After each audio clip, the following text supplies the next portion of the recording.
We have not seen this kind of an aftershock with regard to a recession since the Great Depression. And it requires us to rethink what this economy is all about, what's happening now. It's not a typical cyclical phenomenon. It's structural. There's something very fundamental going on.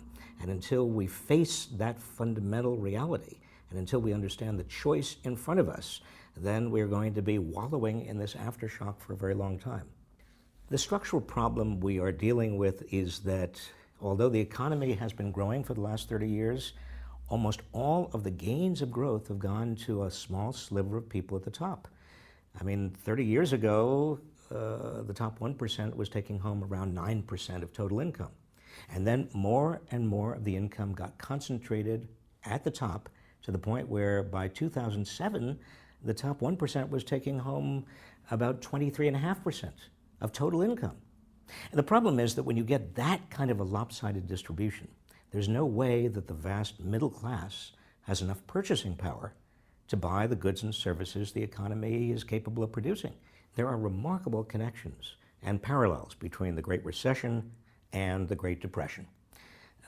First of all, if you look at the two peak years where the top 1% of the population was taking home over 23% of total income, when were they? Well, one was 1928, and of course we know what happened in 1929, that was the Great Crash.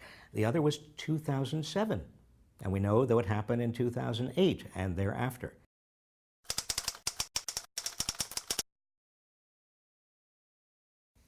The choice, as a practical matter, and people will come to understand this, is between either reform that expands the circle of prosperity and enables more and more Americans to partake in the gains of economic growth, or a reactionary politics that turns us against each other and against the rest of the world. Our politics follows from our economics and vice versa. If people are angry and frustrated and worried about their jobs, if they feel that they are not getting ahead, and if they feel that the dice are loaded against them, that somehow the economy is fixed, that government and business are in cahoots, that's when you ignite the kind of social change that could be very progressive and very reform-minded, but also could be very reactionary. Look at the anger against immigrants, against undocumented workers in this country. We have fewer undocumented workers today than we had 5 years ago, and yet we are seeing this upsurge of legislation, highly punitive legislation, against people simply because they are immigrants. What's going on here? Well, a lot of this, not all of it, but a lot of it is related to economic fear, economic anxiety, and the cynical use of that by people who simply want to gain prominence and power.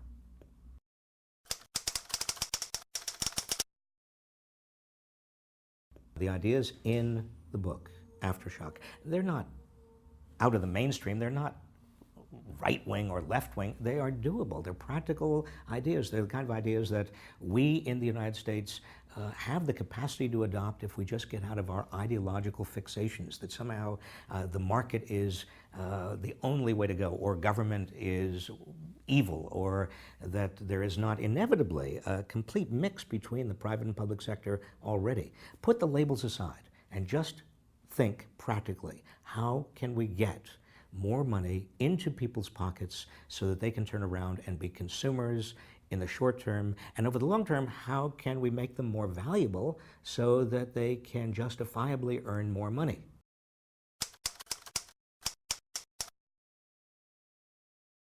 I'm very optimistic about the future. I'm a student of American history, and I know that every time we really come up against a crisis, a real challenge to our moral fiber, we roll up our sleeves and get on with what has to be done. We put ideology aside. We don't call ourselves liberals or conservatives or fascists or socialists or communists.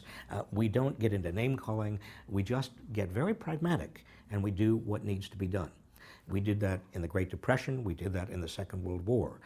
We did that in the struggles over civil rights and voting rights. We did that in the Vietnam War. We did it again and again, and we are going to do it again.